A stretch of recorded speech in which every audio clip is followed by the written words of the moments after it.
willing to master your mind and therefore your feelings as well. So just before we start, I want you to sit up straight.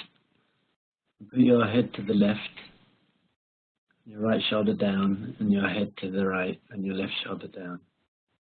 Do that a few times. Good, and breathe deeply. And breathe out through your mouth. And open your eyes very wide, releasing tension in your face. Keep breathing and look to the left. Twist your shoulders to the right. Another way. All right. So we spoke a little bit about physiology last week. So you've got to be feeling good physically, and then you can feel good mentally. So today the subject is how to deal with fear. And really what I'm going to share with you today is how to deal with any emotion: fear, guilt, envy, anger, jealousy, loneliness. How do we deal with our emotions, really? Because we feel these emotions, and often they debilitate us and they keep us from feeling the emotions that we want to feel, which are peace of mind and joy and all good things like that. So I'm really going to go through a process today of how you can start getting on top of this. Okay. A definition first. You always have to have the right definition. I think you've noticed in my presentations that I always like to define my terms first. Because often there are difficulties and arguments based on people having different definitions for different terms. So we've got to understand what we're talking about. So the first thing is a definition of fear. What is fear?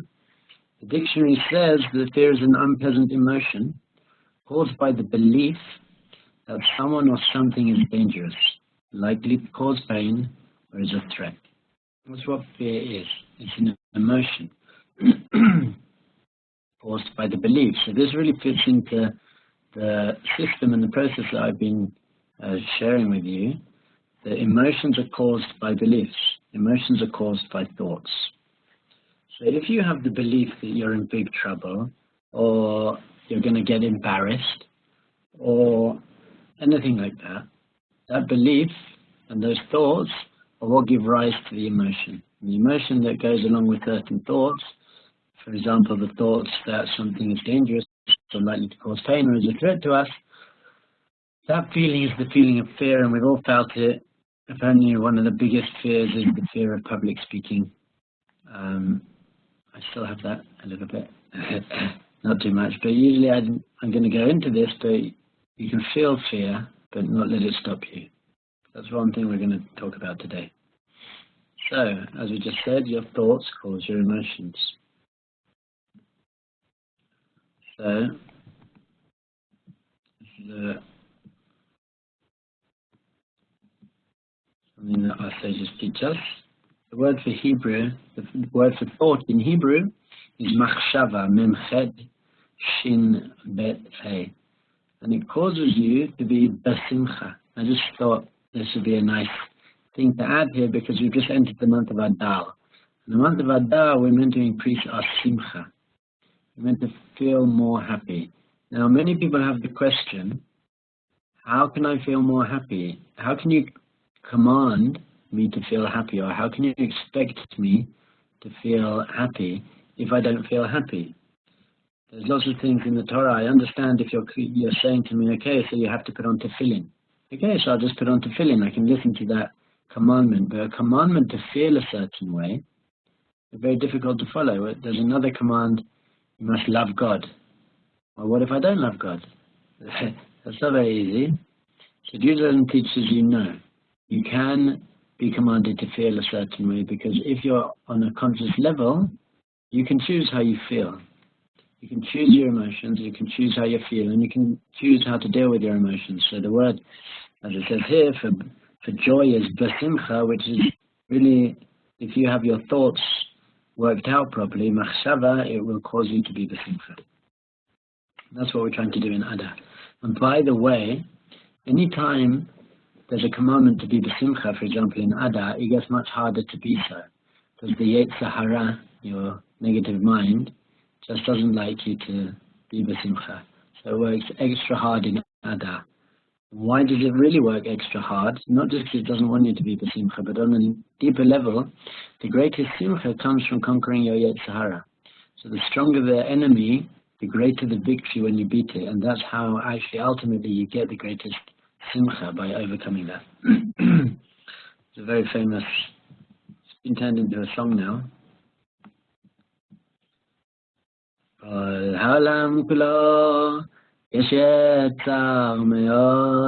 whole world is a very narrow bridge. And in the song they say, Lo lefached klal, which means, and the main thing, the whole world is a very narrow bridge. The main thing to recall is to have no fear, to have no fear at all. And the main thing to recall is to have no fear at all. But really, Rabbi Nachman, who wrote this, he doesn't say Lo lefached klal, he said Lo lehitfached klal. Lehitfached doesn't mean don't have fear, it means don't cause yourself to have fear. Don't make yourself have fear. Lehit is a reflexive verb, is something that you do to yourself. Lehit kaleach or lehit labesh, something you're doing to yourself. So Rabbi Nachman is teaching a very deep idea that really our fear is created by ourselves.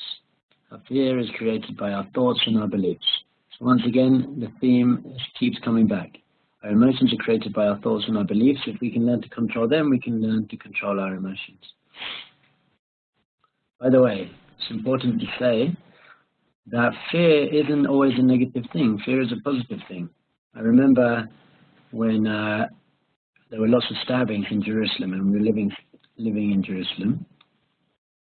And I guess I wouldn't call it fear, but some people were walking around in fear. They were so worried about what was going to happen. But rather than fear, it just made me more alert and more aware and more prepared. So what fear can do is, it's a motivating factor. It's a motivating factor to get something done. So for example, if you're working for an exam and it's coming up soon and you're worried that you won't get a good grade, that could motivate you to work. I don't think it's the best motivating factor.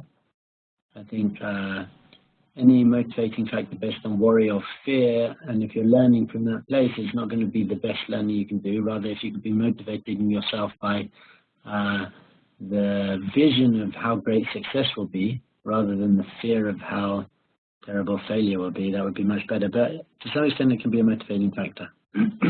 Helps me become cautious. If I have fear, if I'm as hiking in India on a very, very, very narrow path on the side of a mountain, and really one wrong move, I would have rolled a very long way down a rocky cliff and probably not have got up again.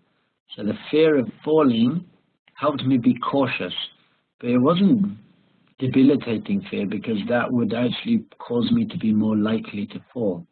If you really feel the fear and you're so scared and you just freeze or you shake, then it's more likely you're going to fall. So rather than being a debilitating fear, it's a motivating fear, helping you to be cautious.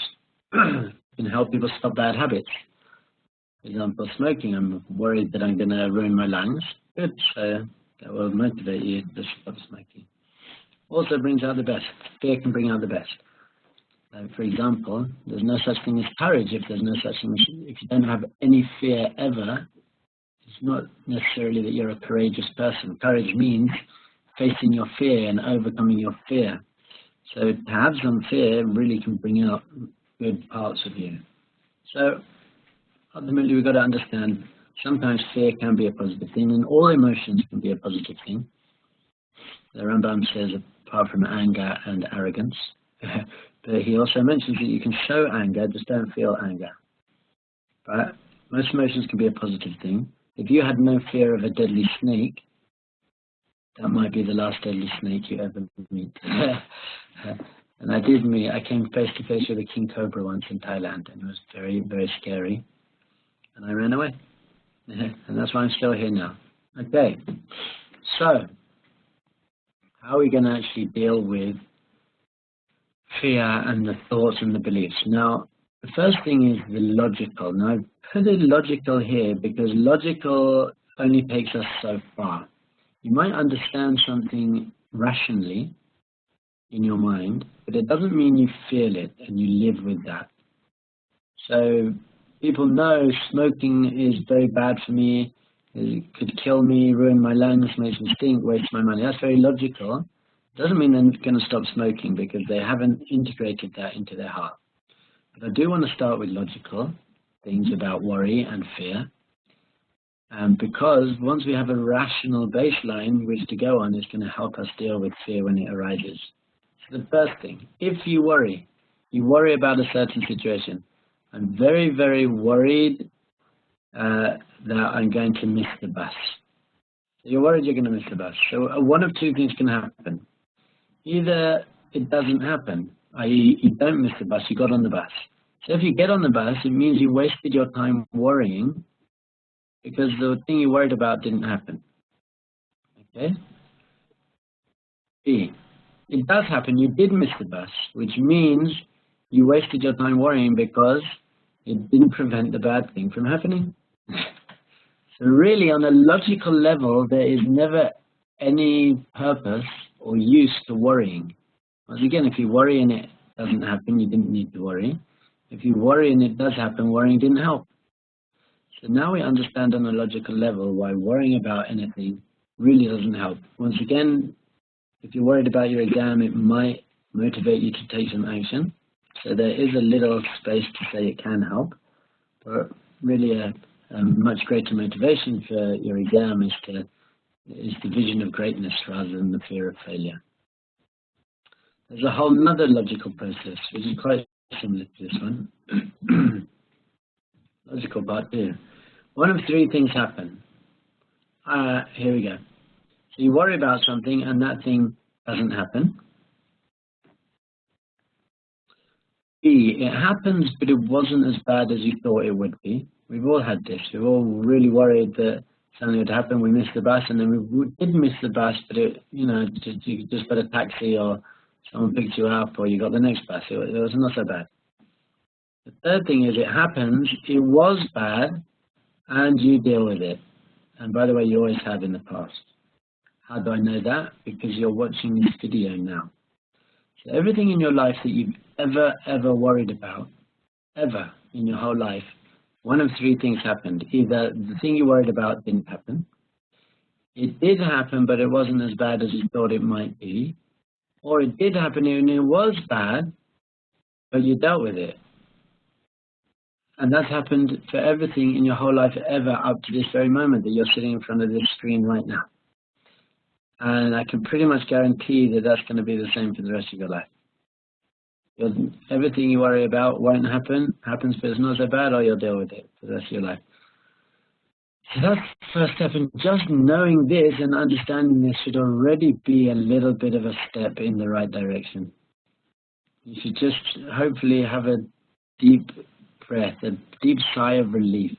I think once you understand logically, wow, this is actually true.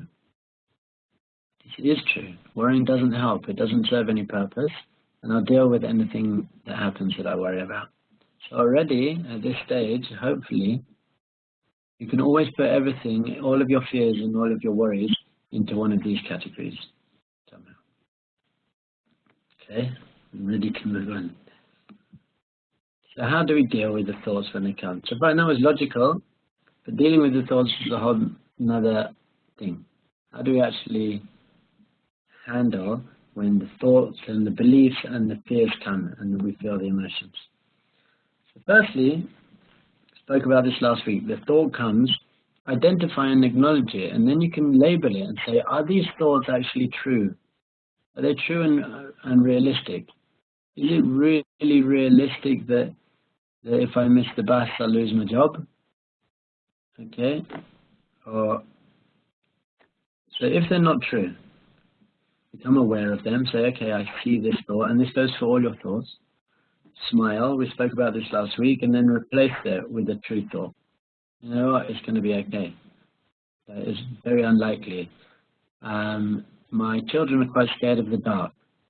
So they think to themselves, I say, why are you scared of the dark? And they could say, because there's a monster under the bed. Okay, so that thought that there's a monster under the bed is really scary for them. So if they would stop and say, is that actually true or realistic? Is there really a monster under the bed? Well, it's not true. fine. So next time the thought there's a monster under the bed comes to your mind, so they can't do it yet, they're 3 and 5 years old. So you become aware of them and smile and say, okay, so I know really there aren't any monsters under the bed. We don't really have monsters under the bed. So all of us in our lives, that's a children's example, but we've all got monsters under the bed. We've all got things that we're so worried are going to happen, and it's not realistic or true that they will happen. However, if they are true and realistic, here's the next step. What do you have to do? Play the so what game. Play the so what, or it's called the worst case scenario game. What is the worst case scenario, and could you handle it? So, here's one example in my life. About 5 years ago, I was invited to speak at a big annual conference, the first annual conference of an organization, and it was being held in a mansion in Washington, D.C. And what it was an organization of women who led trips to Israel. So there was the main leader, founder, director woman, a very kind of type A power businesswoman. And in every city, basically in America, she had a madrich, a leader who ran her own center. And they had to recruit people and learn with them and bring them on the trip to Israel and then do follow-up with them. So she had all these leaders. And all of these leaders were also pretty kind of type A business, entrepreneur, go-getter women.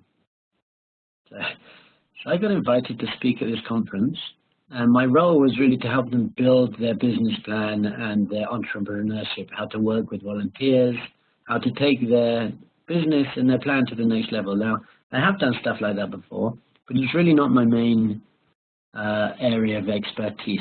I'm really into spirituality and meditation and personal growth. And the other keynote speaker was this woman who was a Fortune 500 company top business coach, power woman. So basically, it was going to be me in a room with kind of 75 women for 3 days, trying to empower them. And these are like, I ended up being kind of the female energy in the room to some extent. So about a week before I went, I suddenly said to my wife, I actually don't think I can do this. You know, I'm not who they think I am.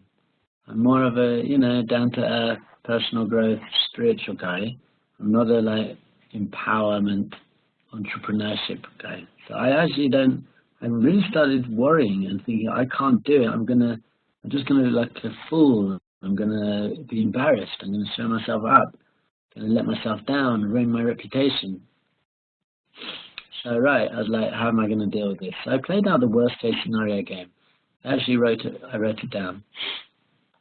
So I wrote down to myself, what is the worst thing that could happen? So I thought, okay, so I get on stage for my turn, and I'd have something in my beard, some food in my beard. Now, however profound and deep and wise a thing you're saying is, if you got food in your beard, no one's going to be able to take it seriously. So I thought, maybe I get up there, I got some food in my beard, and then I just can't think of anything to say. I just forgot what I was going to say, so I stand there in silence for a bit, and then I pee in my pants. And everyone can see the pee in my pants. And then whatever, they throw tomatoes at me and that's it. I get chased off the stage. I said, okay, so what would that mean? So I said, okay, so I'd be very, very, very, very embarrassed. And I would probably not get paid. And my reputation would have taken a big knock. And these things would have happened. Then I thought to myself, well, could I deal with it? Could I handle that? Can I handle being embarrassed? And ultimately I thought, I can handle being embarrassed. Rabbi Nachman teaches that actually being embarrassed or insulted is a very good way to humble yourself.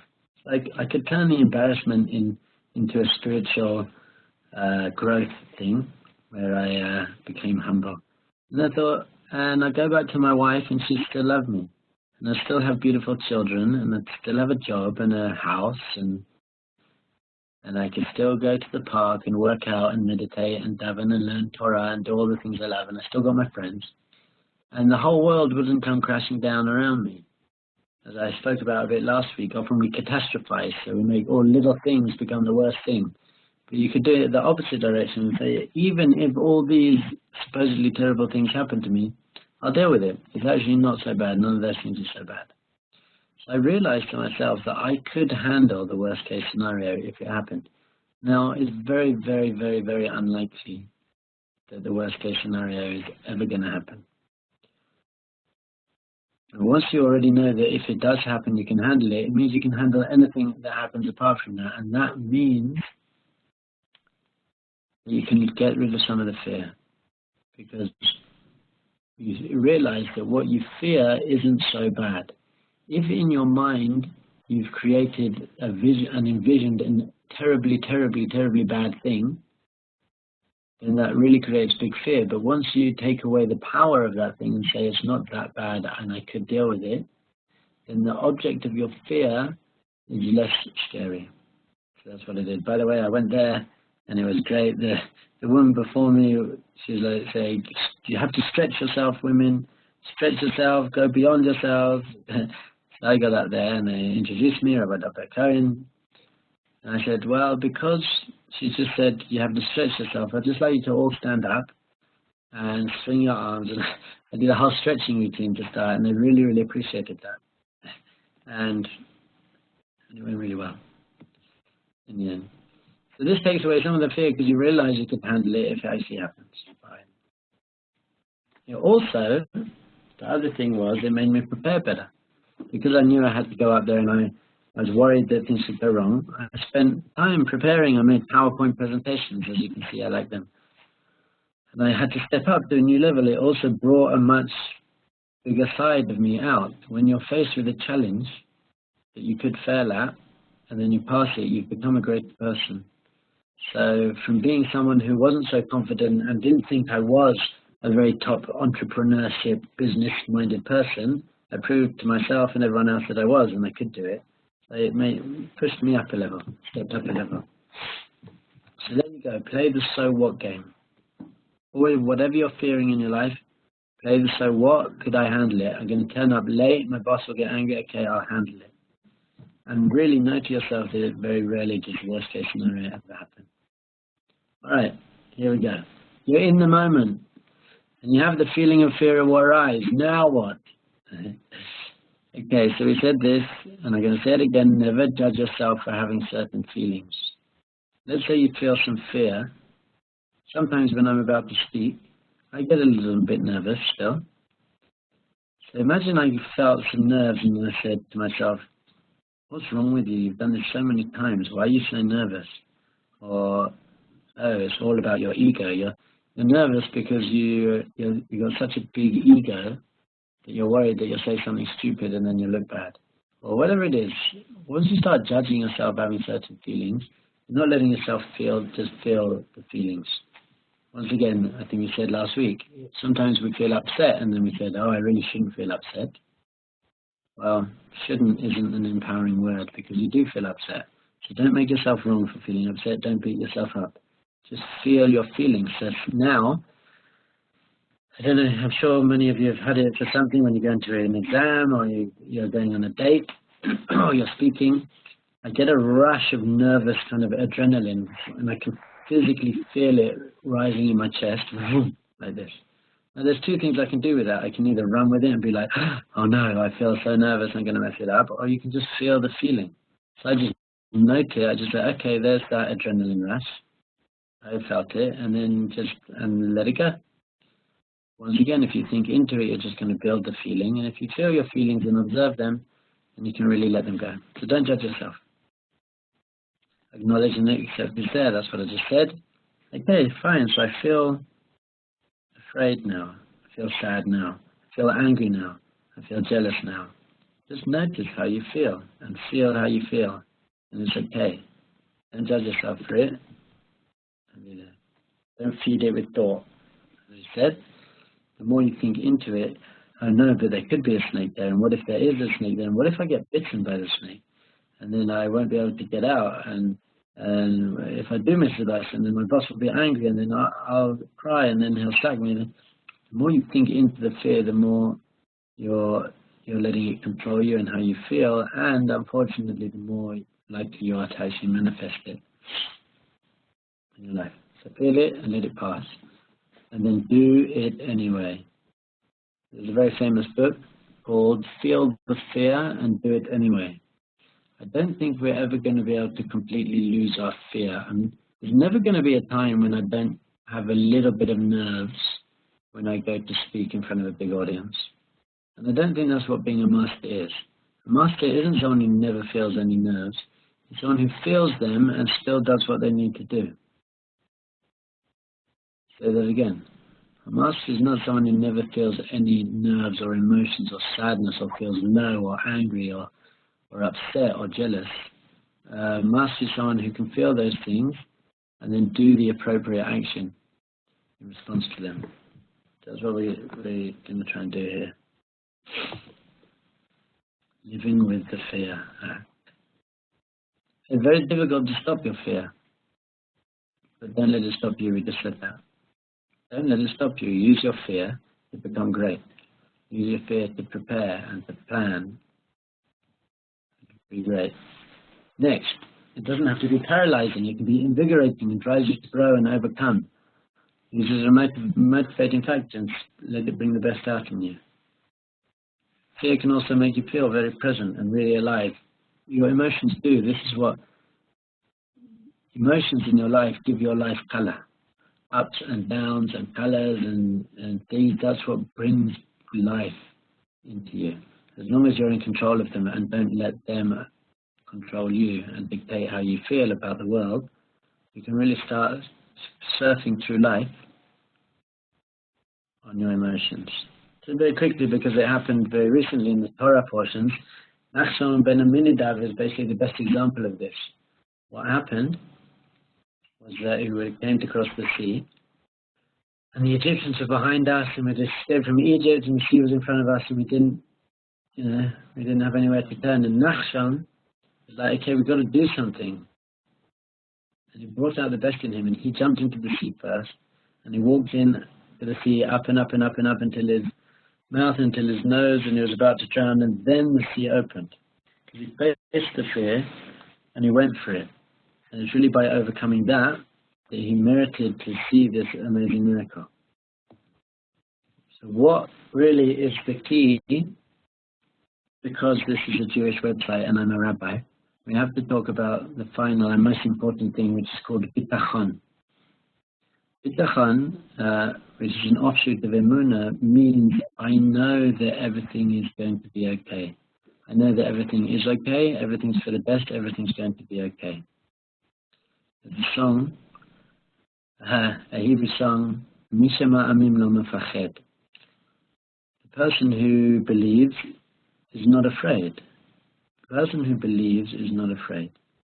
So they sing that before they go into war in Gaza, or when they're talking about the stabbings in Jerusalem. Mishama Amim Lo Mefached. So there's really two levels to this. One is, I trust that everything that happens to me happens for the best, and Hashem's going to look after me. I know Hashem's going to look after me. But the higher level is, the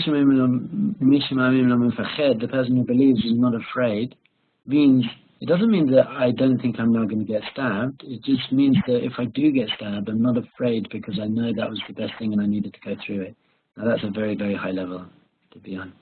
But once you understand that everything that happens to you happens not by chance, but by a perfectly planned, direct action from a loving Father who wants the best for you, then there really is nothing to fear.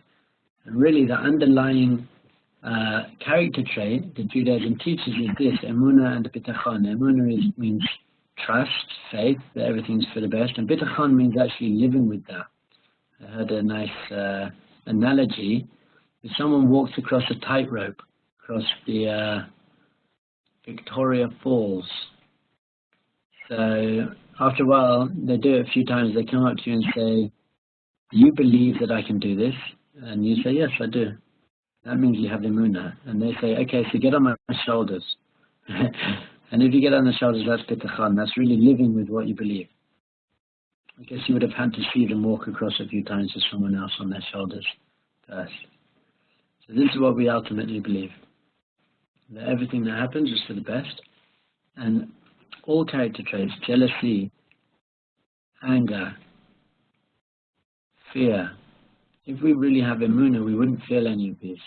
Why would I ever be jealous? If I had emunah, I wouldn't be jealous because I know that I have everything I need and they have everything they need. I wouldn't be angry. The Gemara actually says that anger is a form of avodah zarah. It's a form of idol worship.